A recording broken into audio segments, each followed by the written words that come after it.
All right. For those leaving, if you can leave quietly, we are going to keep going here. Item C, conduct a public hearing request to request approval of the master plan update and airport layout plan for the new Smyrna Beach Airport. Do we have a staff report? Colin is going to kick it off, and then the consultant will come up. We have we promised short presentation. Famous last words. Mayor staff has been working on this master plan for the airport for the past 2 years. Held several public meetings, joint meeting between the Airport Advisory Board meeting, and they created the Technical Advisory Committee as well. The board, the Airport Advisory Board at the last meeting in January 4th, they recommended the approval of the master plan. Master plan has several objectives and goals. I'm not going to go list each one of them, but it provides 4 things for us. One is it would do an overview of the needs for the airport for the next 20 years. That's number 1. Number 2, it would give you, provide a list of capital improvements at the airport that the airport needs. Number 3, it would look at the land uses compatibility around the airport's properties. And number 4, which is the most important thing, that anything that you do at the airport, if you have a master plan, it would meet the FAA and the FDOT requirements. I'm going to have Phil Jeffco from Michael Baker to give you a quick overview of the master plan, and then we'll be more than happy to answer any questions that the commission might have. Thank you. Good evening. Thank you for the opportunity to discuss briefly an overview of the master plan update for New Smyrna Beach Municipal Airport. Our 20-year plan for the airport is following the prescribed methods that are prescribed by the FDOT and the FAA as part of this process. It meets all 4 objectives that Khalid has mentioned here to you a moment ago. And we'll cut to the chase. When we set out at the beginning of this process, part of it was to make sure that we took a look at the old master plan and make sure that we have refreshed it to reflect the new vision that the community had for the airport as this economic engine for the community.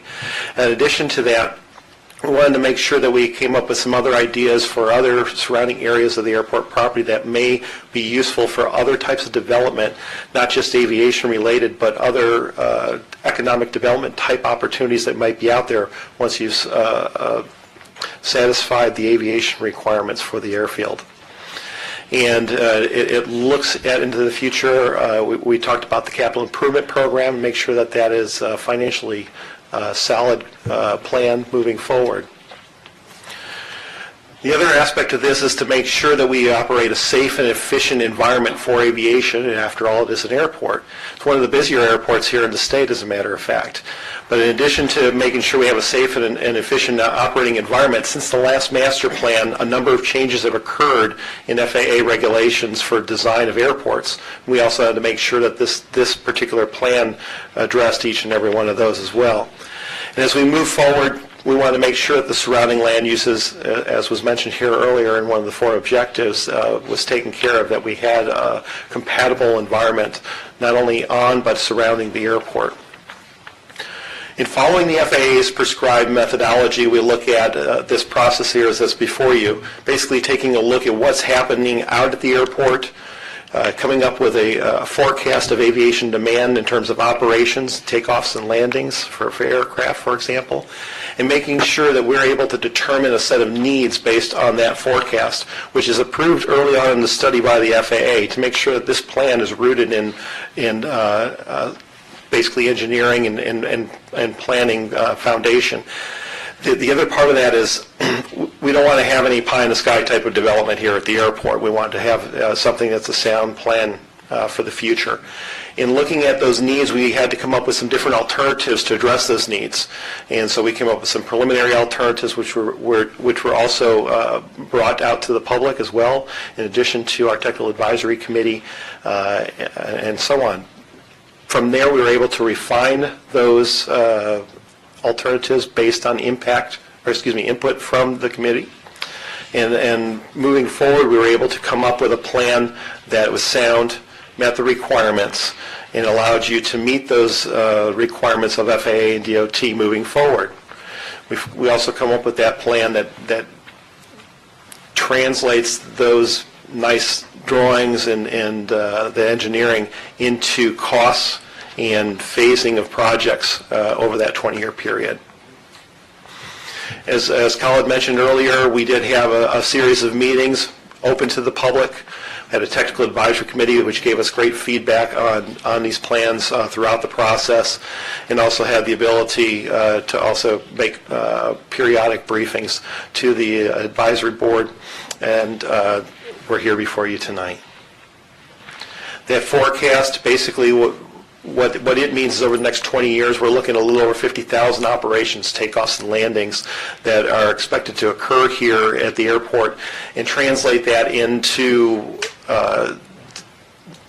requirements for not only airfield improvements, but looking at the based aircraft count here during that same time frame, we're able to determine needs for hangars and apron space and connectivity to the runway between our taxiways and the runway system. One of the key things determined during this process was to make sure that that three-runway system, that we did everything possible to maintain it. It was determined through interaction with the airport control tower that all three runways were needed here to make this operate efficiently, and to separate traffic and to bring it in different parts of the community here. It's not all flying over one particular area of the community. The other aspect of this is that during certain weather conditions and wind conditions, use of those runway by aircraft are sometimes necessary to make sure that they could fly within that environment. There are future needs for runway length. It was determined approximately 5,400 feet would be required to handle the critical aircraft here at the airport, and it was a charge to the master plan to find a runway out of that system to meet that need at some point in the future. It was determined, and I'll talk about this in a minute, about runway 1129 would meet that need in the future. We also had a series of hangar improvements and airfield improvements designed to meet those change in standards that I talked about, and those are also incorporated into the preferred alternative and the plan that we're proposing to go forward to the FAA. What this plan does is that it provides for a longer runway that is needed in the future, and that's runway 1129, while preserving the other two runways to operate as they do today. In addition, there are areas or hotspots within the airport environment that needed to be cleared up in order to provide the safe and efficient movement of aircraft on and about the airport. With all that kept in mind, we also show areas, as you see on the drawing in front of you, that are areas that need to be preserved for land use compatibility, and make sure that we don't put any incompatible uses within some of those runway protection zones. Here's just a snapshot of the terminal area of what that looks like, some of the larger hangars that are needed in the future to meet some of the future needs, but also access, roadway improvements, parking improvements to help make this facility more efficient, both on the land side and air side, are incorporated into the plan. As we look at the entire plan, we look back at that compatibility keeps coming up into the discussion here, to make sure that the noise footprint that goes along with that, for the most part, remains on the airport in terms of that level of noise that the FAA uses to determine or discern between compatible and incompatible uses around the airport. We have three different phases of improvement: a short, intermediate, and long term. That short is the next 5 years. The intermediate is the next 5 years following that. And then the next 10-year period following that, we break those projects and phase them accordingly, because the airport is competing for money from the federal and state government against other airports. So having a plan like this allows the airport to compete for those funds, There's a relationship between the airport owner, the City of New Smyrna Beach, and these agencies, a long-standing relationship there, and they've contributed to the upkeep of your airport, and you want to be able to maintain a master plan that is in accordance with their specifications in order to keep that relationship going.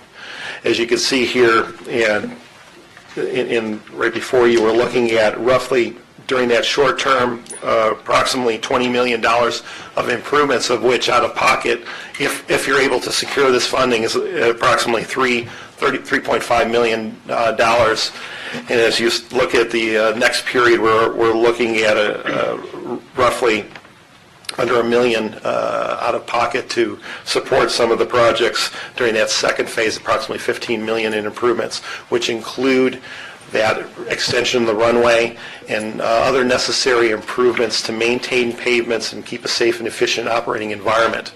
And in the long term, although we're showing this out in that 10-year, final 10-year window, you'll likely have revisited this master plan as we do approximately every 10 years or so and refreshed it to make sure that it's keeping up with any changes in activity, and perhaps it slows down the development or it speeds up the development that's in the plan based off of that. This gives you kind of a breakdown of what we're seeing in terms of level of participation, the potential for that participation. There are no guarantees that the federal government or the state will participate in each project, but we have identified those projects and the phasing of those projects which should be eligible for future participation by the agencies. One of the last things I'll mention here is that along with the airport master plan itself is the airport layout plan. It's a depiction of all the plans that we have envisioned in the 20-year plan. In order for New Smyrna Beach to participate in some of the grant programs, it must be in this plan set. If it's not in the ALP drawing, it's not going to be eligible for future funding. So we wanted to make sure that that plan is not only got a good base in the document itself, but also the airport plan set depicts that accurately in accordance with the design standards. Our next steps that we see, we've met the requirements of the planning process. We've addressed comments that have come from the FAA and the DOT. We have met with the Airport Advisory Board and the Technical Advisory Committee on a couple recent occasions to make sure that we could answer questions that have come about as we get ready to close this out. And now we're here today to ask you for your approval so that this could be submitted to the FAA and to the DOT for their further conditional approval of the plan. And I'll be happy to answer any questions if you have any. Just before, Sure. I just make a few comments. As side notes, we're trying to balance between the neighborhood of the airport and the city, and as far as the businesses at the airport. This plan, it has to be approved because the FAA has provided $250,000 for this plan. If we don't approve this plan, they would not reimburse us for the $250,000. The extension of 1129, we have looked at it just to make sure it does not impact in a negative way in terms of number of flights. The extension of 1129, it only provides for the jets, and the number of flights, when we looked at the traffic counts, it does not affect the schools. So it would not add any more flights of what we have today. So I just want to... So if I can just ask to clarify from someone for the public, because I think most people, they see longer runway and they picture a Delta jet at 500 feet over their house. So can we just walk through that the longer runway is actually just preserving about what we have today because of dynamic changes to kind of the FAA requirements? And I know I probably drastically oversimplified that, but... In the past master plan, there was a provision in the master plan to provide for a longer runway to meet the demands of some of the more demanding general aviation aircraft that operate at the airport or are envisioned to operate at the airport.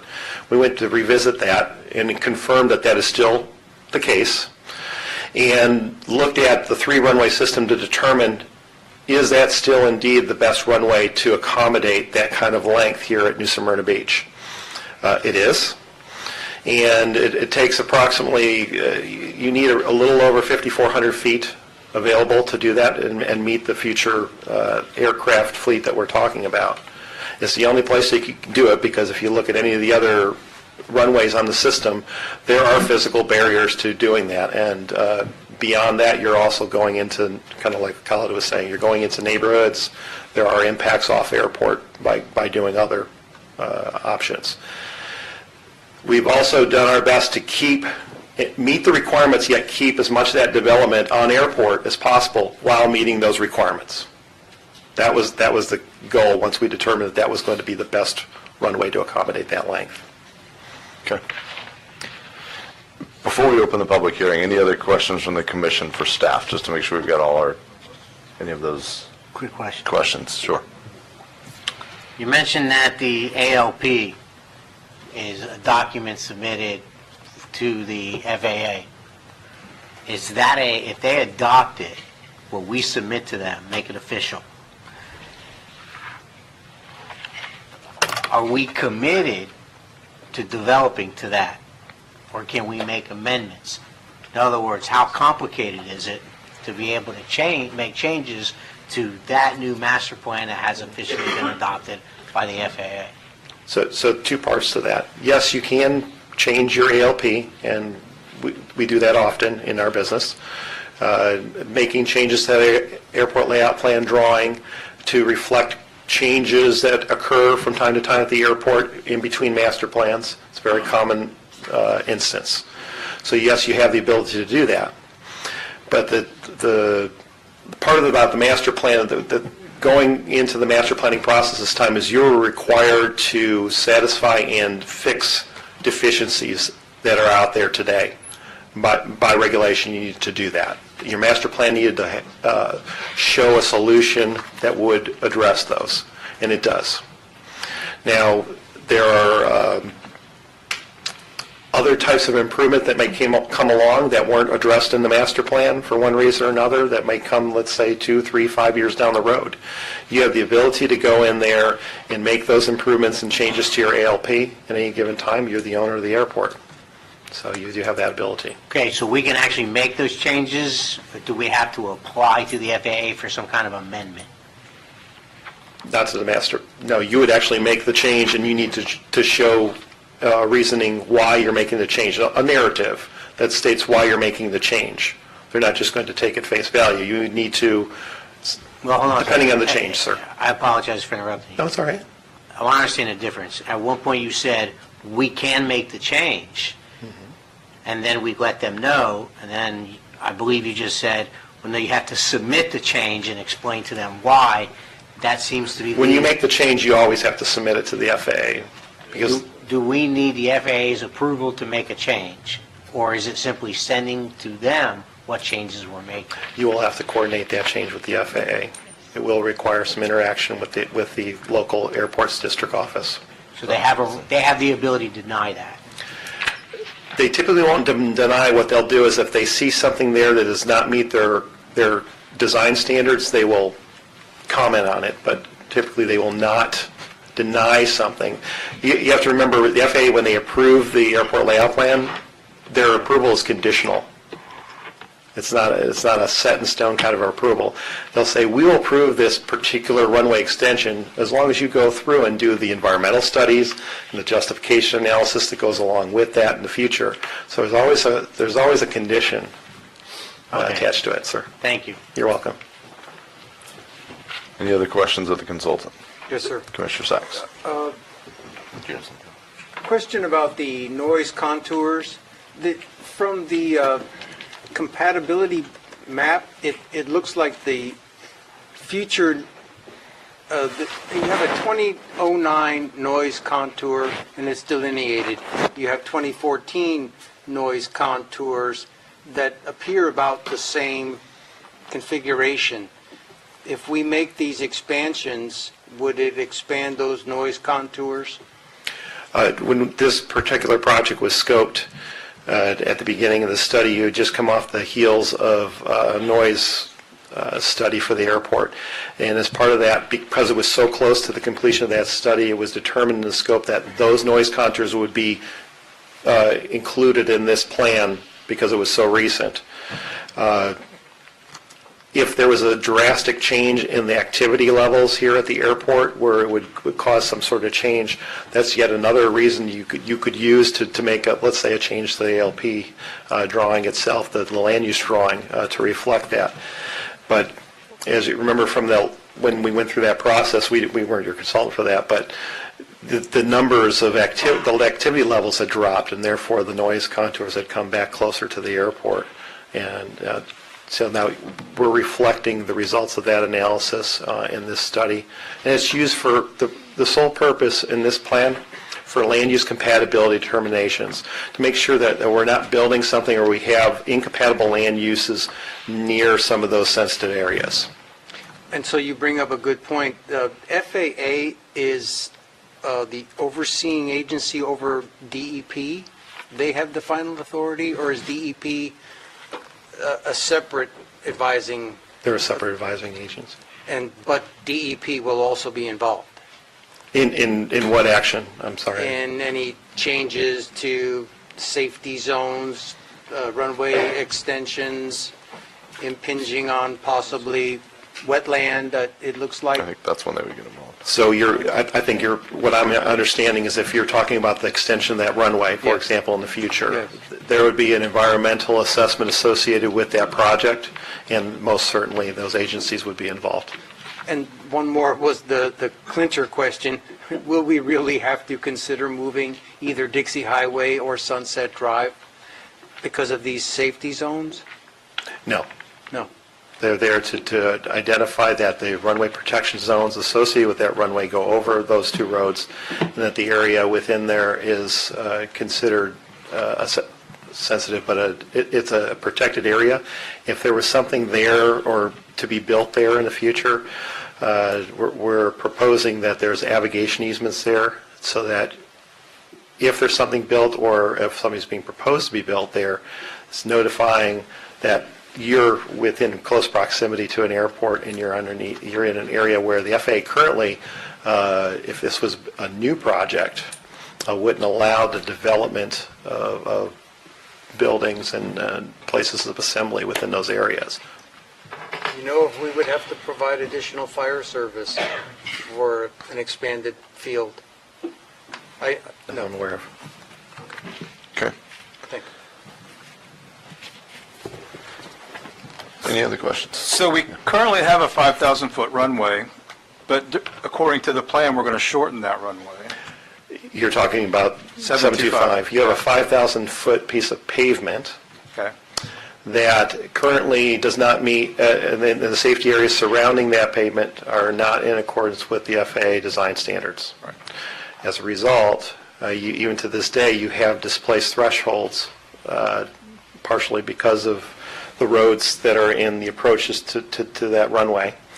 Also, in an effort to meet the needs of, like we said, the design change here, they're asking for a solution. Now, one of those solutions could be extend the runway, but we have two fixed roads there. The other is to change the location of those thresholds and alter the amount of takeoff and landing distance that you have available to show that you are accommodating for those safety areas at their proper distance. So indeed, what the master plan, at least for purposes of showing the solution, is it states that depending on the direction that you're taking off or landing, so much feet is available for takeoff and so much feet is available for landing purposes. So even though you have a 5,000-foot runway of pavement, in an effort to solve that problem, that situation, we're using a method called declared distances, but declaring what is available for takeoff and landing while meeting those safety standards of the safety area deficiency to correct it. But my understanding was we were also going to include a waiver.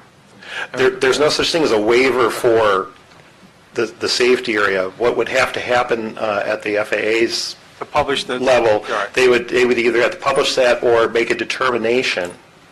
And part of that determination would be them chiming in and saying, here's the best solution for you based on the information that's been provided. They could choose to leave it alone, which might be equivalent to a waiver like you're saying, but there's Right. no waiver, Right. so to speak. Okay.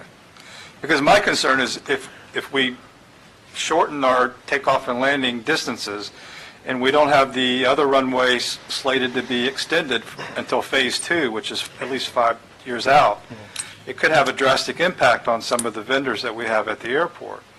It's a very big our airport's a very big economic driver for our community. And we're trying to get away from our rooftop taxation and try to rely more on industry and business. I mean, that would have a negative impact on us. So we want to make sure that we protect all the parties that are involved. I don't disagree with that statement. However, remember the charge of the master plan was to show a viable solution for that particular instance in this case. The master plan also has a solution to meet the runway length requirement issue, which is also incorporated into the plan. And at least it seems from meetings that have been had that the FAA is willing to work with the city to come up with a resolution to that in the near term, to potentially even support and maybe expedite the process of extending 1129 as an example. But the city needed to show a solution in their master plan to meet that. You really didn't have a choice.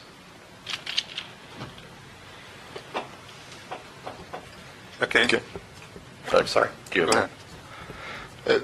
So let me just share my simple understanding and make sure that we're on the same page on this, because this is important, and I echo everything he just said, but let me make sure I'm understanding this. Basically, we're submitting a master plan that shows a shortening of those declared distances.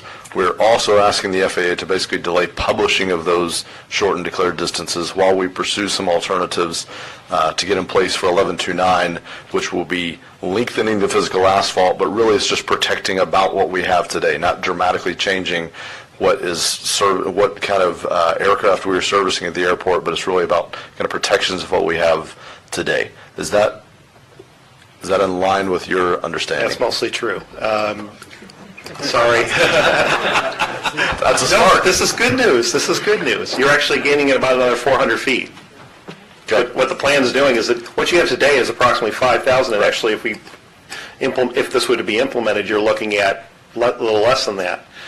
By looking at 1129 and extending that as put in the master plan, you're looking at gaining that 5,400 feet, roughly give or take a foot, as part of the plan. Would we have the same issue with declared distances, though, where we have 5,400 Declared feet distances of are part of the asphalt? solution, but you would still have 5,400 feet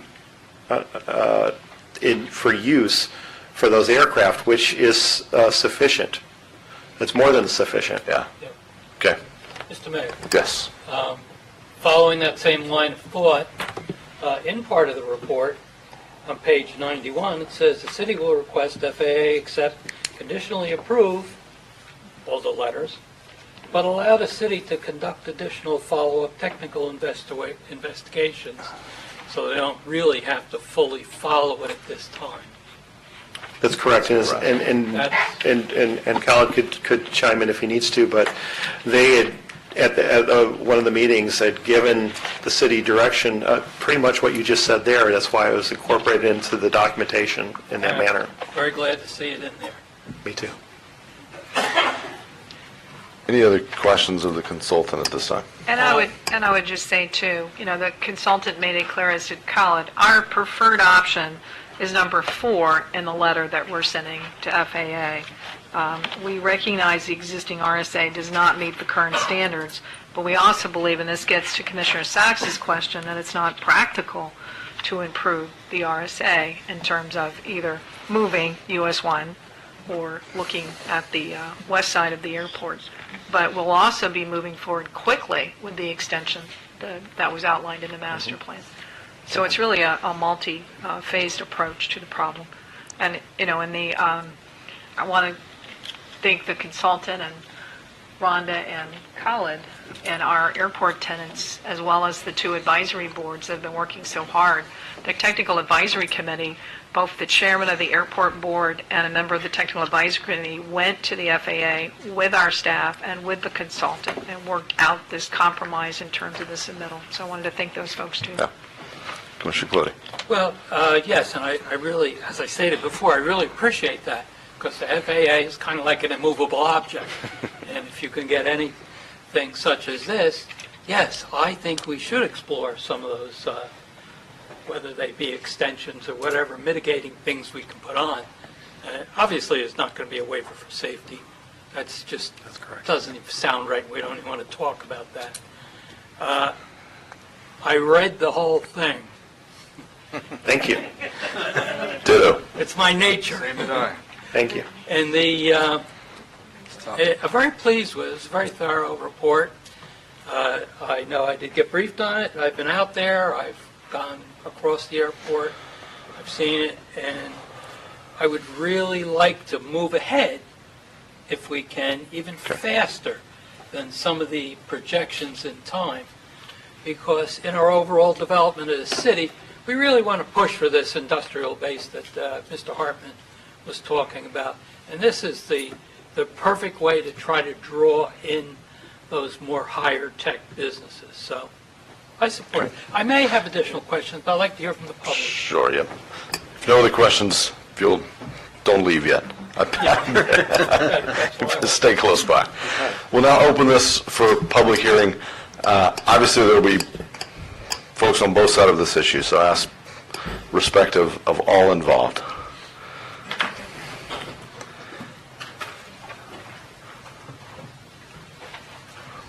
Thank you. My name is Rick Hawes. I'm at 809 Silk Oak Court in New Smyrna Beach. Tonight I'm speaking to you on behalf of the Southeast Volusia Group. I placed a letter so that you have a copy. I'm here to discuss the Airport Master Plan update and the layout plan to be submitted to the Federal Aviation Administration. Our group has spent the last 6 months attempting to understand this plan and the process used to get to this point.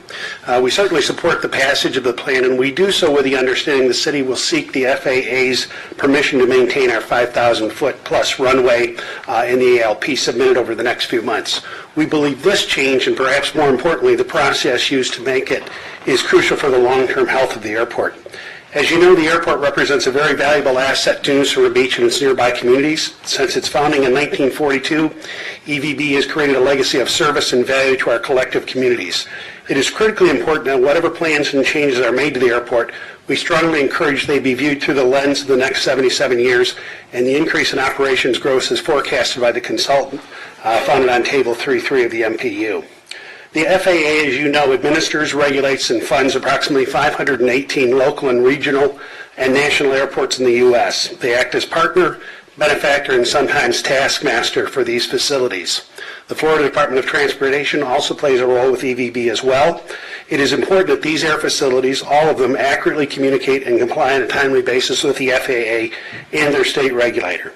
The city, as airport sponsor, must follow these rules or risk financial consequences. Simply put, there is no other alternative. If NSB wishes to remain in this role, it needs to follow these rules. Here are a few statistics to help with some perspective. According to air traffic control tower operations, EVB is number 2 out of 26 airports, regional airports here in Florida. NSB is number 4 out of 254 airports when compared nationally.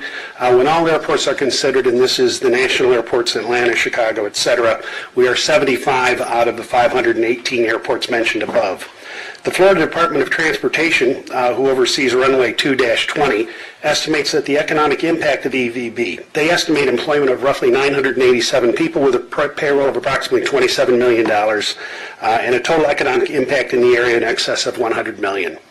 Annually, we have more than 25,000 passengers and pilots pass through our FBO. It is important to understand that these economic figures do not consider the airport as a standalone entity, but instead what the full-time and part-time economic reach is into our surrounding communities.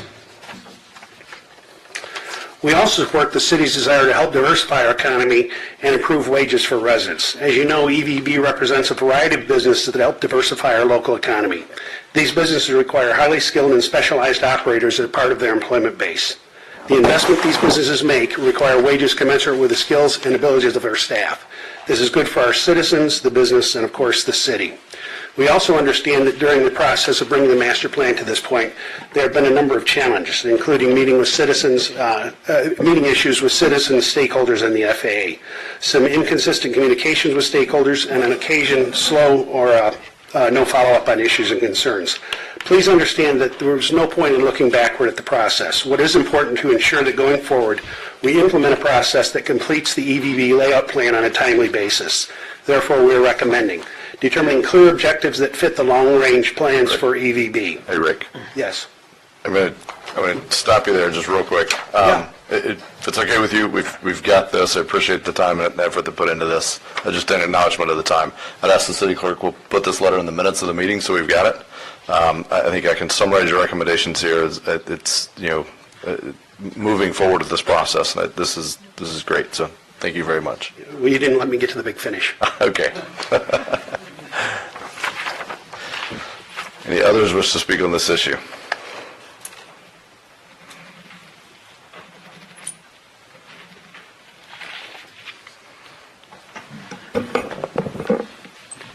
Mr. Mayor, members of the City Commission, my name is Robert Riggio, and I represent 400 South Palmetto, Daytona Beach, Florida. I represent Kathy and Lee Griffith and the Villages of Hidden Lakes, LLC. If you recall the ALP that you just saw a few moments ago, with the inclusion of the additional runway protection zones, there were 4 of them. 3 of them were essentially over water or over public lands. The 4th one was over their property, which lies on the west side of Turnbull Bay Road. It's adjacent to or across from the end of runway 20 in the airport. We don't have a problem with anything else, but we do have a problem with that. Your 2005 ALP showed that the runway protection zone ended on public property on the essentially east side of Turnbull Bay Road. That no longer exists. It's been extended out over their property. And as your consultant has spoke to you, there is a myriad of federal regulations that relate to runway protection zones with respect to uses and heights. Essentially, what they have in mind right now, they have a contract purchaser who is trying to do an innovative project to provide for industrial and technical uses within their property. But they would not be able to build a building that's tall enough to accommodate people. Okay? That was allowed before. And I think one of the things that's been missed in all of this, and I go back on this project about 12 years when the city encouraged the Griffiths to go forward with this, was that, and at the time the area was a mess. It was an airport salvage yard. They cleaned it up at their expense. They restored the cemetery that's on the property. They did a lot of good things for the city. And everybody in the state reviewed their land use plan. The DOT, the DCA, the city, the Airport Advisory Board, the airport, the planners here, and they were told they had certain uses that they could have there. Well, when you extend that RPZ out over that property and move it from what was in the 2005, they are now without an ability to make use of their property. And under federal law, if you have an RPZ, the city essentially ends up having to buy it. They prefer not to have that happen. They have somebody who's interested in trying to make a go of it. Now, I understand that the city is trying to get a conditional arrangement with the FAA to work on a declared distance. But according to what we see in the report, the declared distance actually moves the runway further in towards their property. All right. Thank you, sir. Your time is up. Okay, well, I'd just like to say that we have a big problem and we need to try to resolve this in some fashion. We're looking forward to working with the city, which we have throughout the years. All right. Thank you, sir. Okay. Thank you. Any other members of the public wish to speak on this item?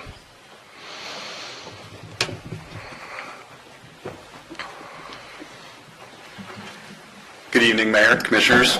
Joe Zitzka, Airgate Aviation, 2022 Aero Circle. The whole issue of the master plan is obviously not easy. There are people on both sides. The city is the sponsor of the airport, has been for decades. As a result, it's subject to a number of grant assurance rules and federal requirements from both the DOT, FAA, and Florida Department of Transportation with respect to how you treat the airport, surrounding area, zoning, overlays, etc. The master plan does a great job of laying out the fact that the airport is a regional airport. It is a reliever airport for Orlando and Daytona. We have a huge number of operations in and out. We have a commuter authority that operates out of the airport. We bring in passengers that stay here, that create and help build sustainable tourism. We obviously have a significant economic impact, and it's one of the substantial economic drivers for the community. So the master plan does a decent job of capturing that, yet we come to the conclusion that we're going to change the declared distances with respect to 3 runways, effectively shortening those runways. The result of that is an adverse impact on my business and on a number of operators on the field. So I would hope that as the commission and the city move forward with this, we take an active role in pursuing preservation of the airport as it stands, and then when it's right, extending 1129 to accommodate traffic that we'll have for 20, 30, 70 years into the future. Thank you. I have a quick question. Let's get through all the public. Do you have a question for him? Yeah, but that's okay. Yeah. All right. Any other members of the public wish to speak on this?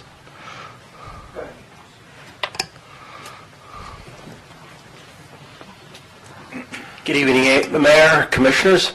Vernon Current, 1052 Red Maple Way, Sugar Mill. I would like to know if there's any kind of an extension. Right now, the corporate jets and the twin-engine planes go directly over Sugar Mill. And you can look up, and I'm guessing they're 500 feet off the ground. So if you're talking about 50,000 flights, that's a lot of impact. So I'm wondering what kind of study could be done, or which runway is going to be extended to accommodate this. Okay. Gary.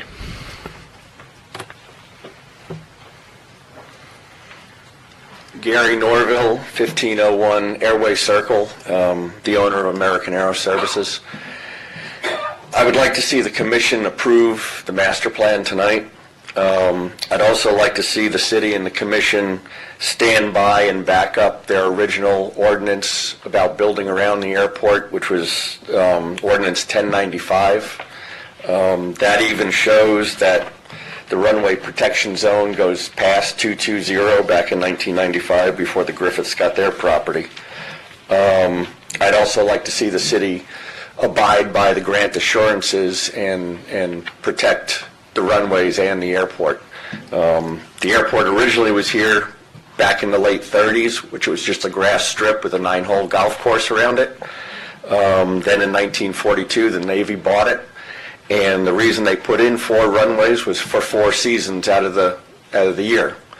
And we've lost one of those runways. If 220 gets shortened, or the declared distances show that it's shortened, that's going to affect my business. All of our aircraft that we operate are very crosswind sensitive, so we need 3 runways. And the perfect example this past week was when a front comes through, the wind is coming up from the south, and the next day it's coming from the northwest. So there's a method to the madness of why they designed all the airports, or Naval Air Stations and Army Air Corps stations during World War II. So just, I'd like to see a change. I know that previous administrations or city policy was never to see the airport grow. Now I see a change that, we need it, and how everything's happening down at the Cape. It would be great to have. I'd hate to see the airport continually get smaller and smaller, which it has over the years. So, thank you. Thank you. You had me until you said we had 4 seasons.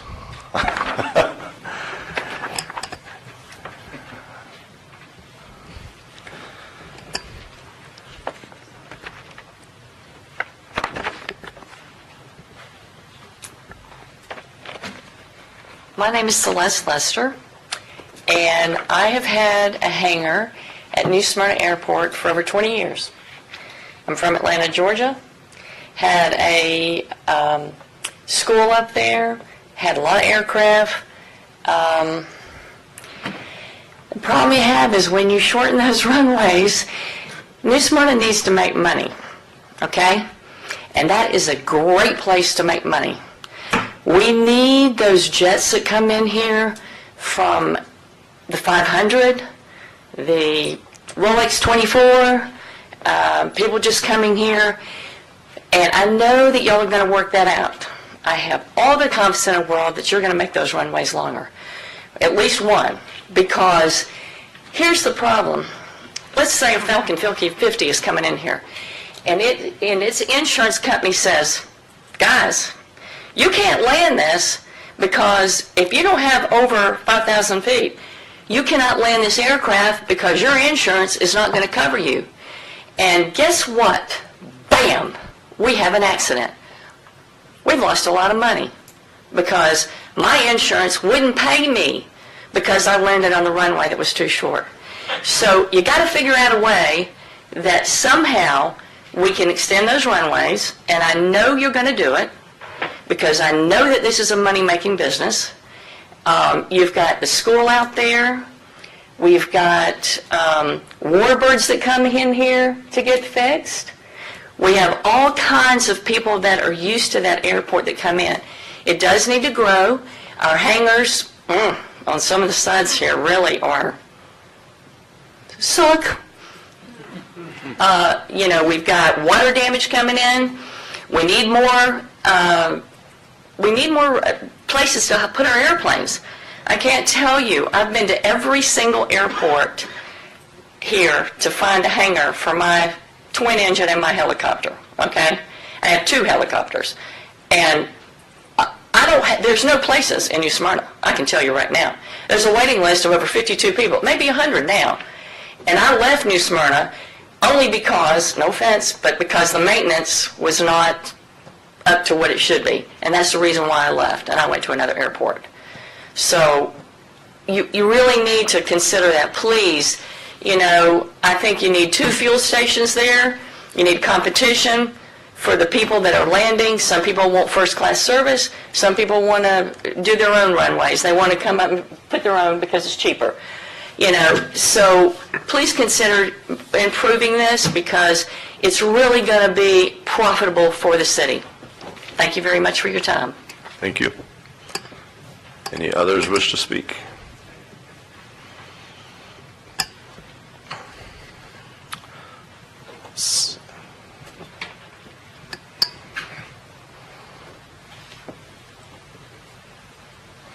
My name is Kathy Griffith. I live at 214 Golf Club Drive in New Smyrna.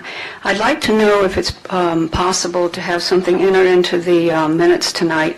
This is a graphic representation of something that I'd just like to call to the attention of you all, that the number one criteria I understand in moving forward with the airport layout plan is safety. Number one is safety. Is that correct?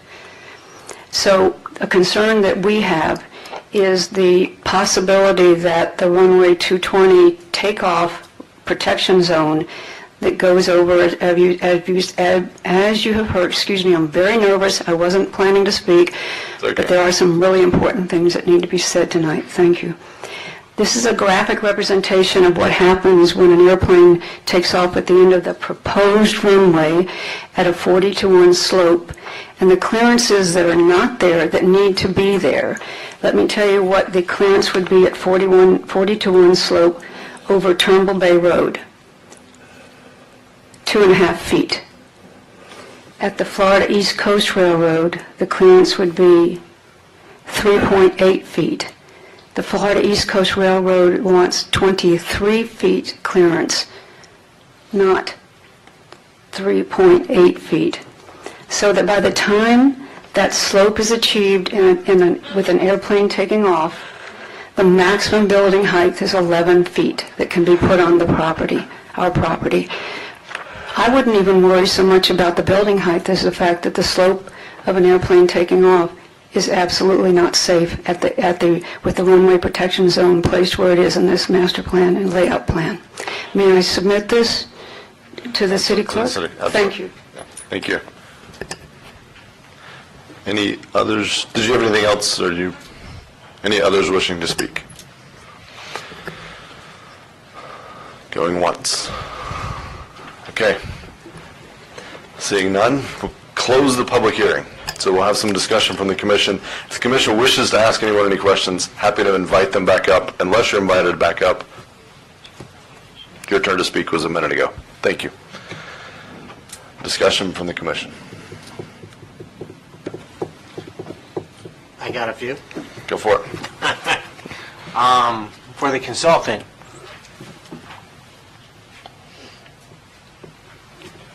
the clearance in the slopes that Ms. Griffith was just talking about that are needed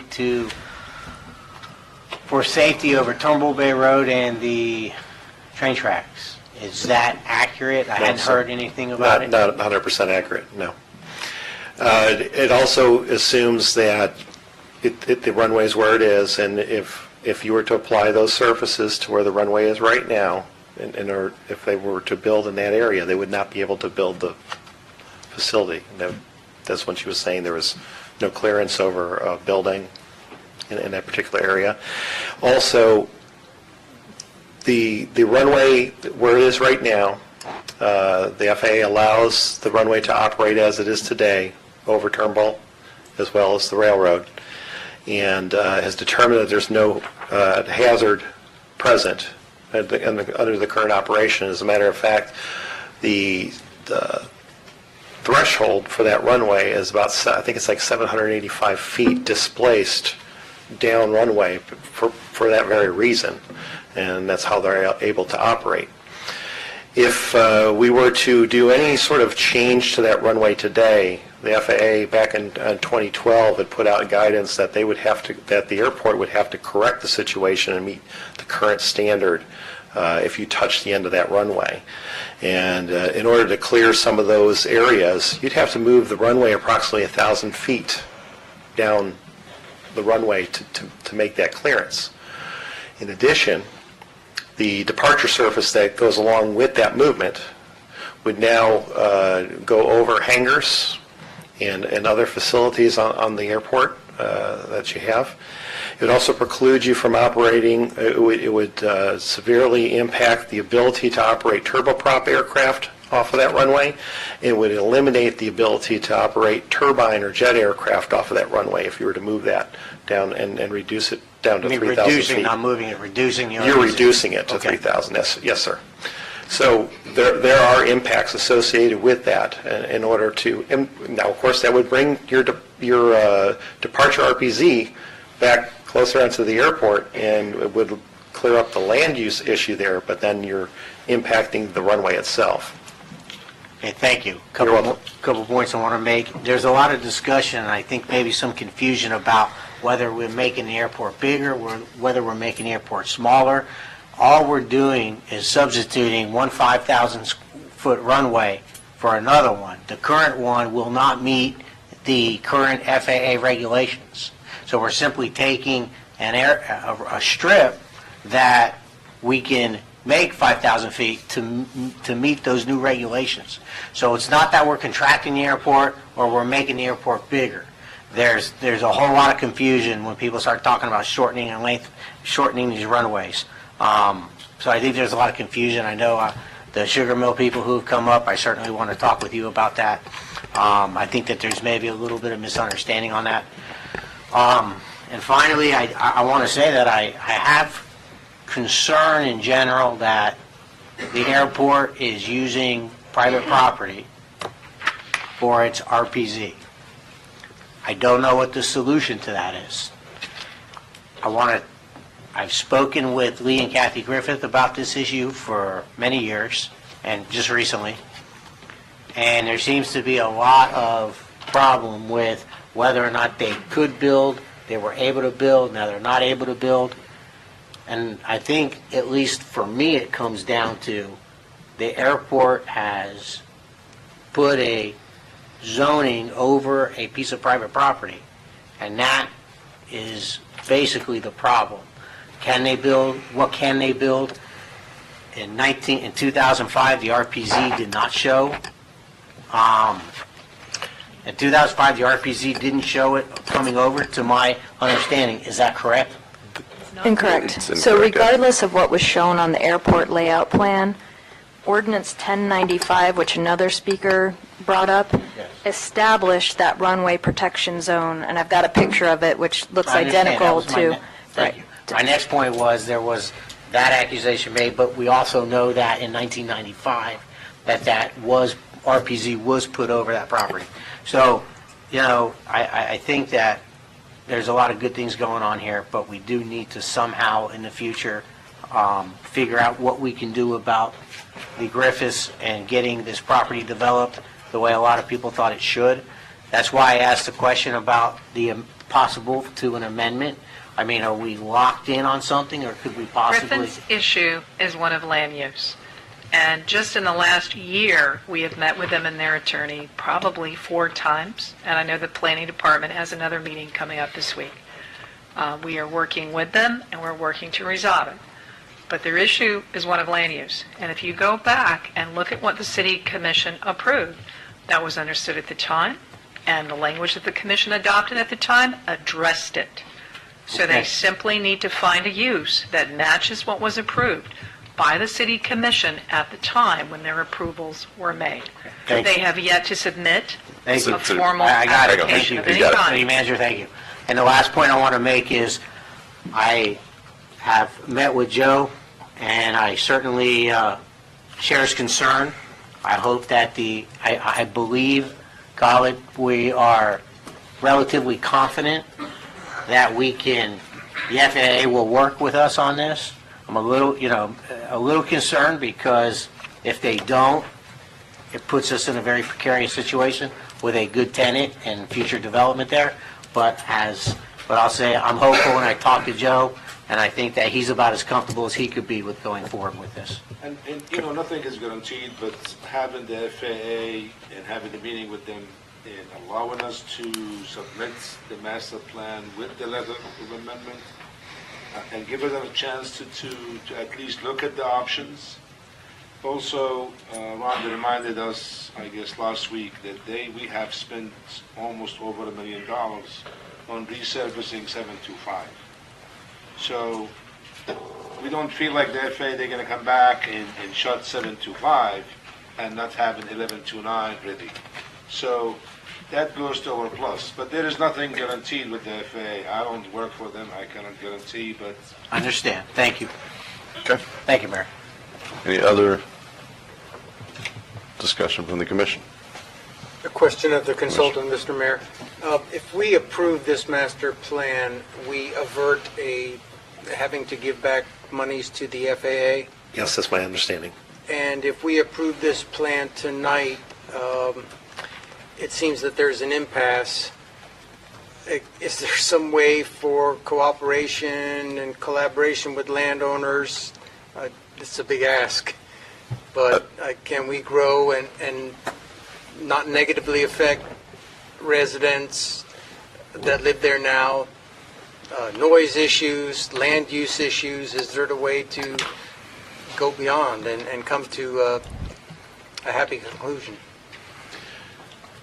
That's Tough question. That's a challenge. Most of the development shown in the plan is compatible with this. Is compatible. Well, actually, the plan is compatible with the surrounding environs as it is today. Okay. That additional 50,000 operations we talked about, that's will not have a big impact on noise here at the airport, for example. But the land use issue that has been discussed quite a bit here in the last few minutes, that is still something that needs to be worked out. But you're also it's another instance where the master plan is trying to resolve an issue that the airport doesn't meet the standard. And the master plan addresses that. Thank you. Okay. So I would just echo a couple of comments made by others, Commissioner McGurk. With regards to the Griffiths property, I certainly appreciate the spot you're in. I guess from what I know today, nothing has changed from the time you bought the property till today. Maybe something wasn't represented on one particular drawing in 2005, but I think a title search, would have probably shown this. It certainly was in there in 1095. So we are where we are today. This doesn't change where we are today, is my understanding.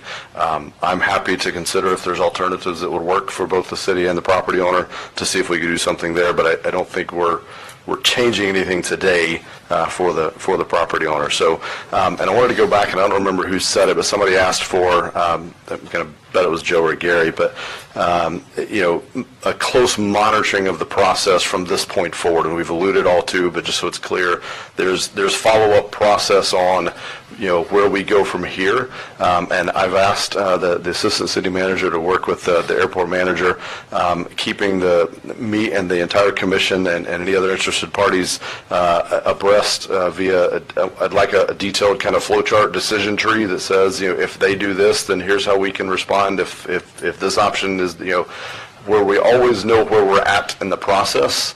So I've asked for that. I think that would be an integral part of this. So we stay on top of this as it goes through the entire process. Because I agree with the comments made earlier. My understanding is this is a protection of our airport. This isn't really an expansion, although there's some expansionary language in there. This is a protection of our airport. This is a protection of what we can currently do, the operators that work out of there that do bring great economic activity to the area. And for the Sugar Mill residents, the 1129 runway is not, I think that would change I'm not an aviator, but I think that would change the approach if that's the one, so that would be a good thing. But my understanding is, as of right now, nothing we're talking about today is going to necessarily change it to the good or bad of what you have today. Which again, the airport's been there long before Sugar Mill and everything else, so it's a known entity for those folks that bought in that area. And so that's my thoughts. Do I have a motion to approve the master plan update and airport layout plan? I will make that motion. I think he beat you to it. Would you second? I have a motion and a second. City Clerk? Mayor Owen, Yes. Vice Mayor Hartman, Yes. Commissioner McGurk, Yes. Commissioner Clody, Yes. Commissioner Sacks. Yes. The master plan update and airport layout plan is adopted.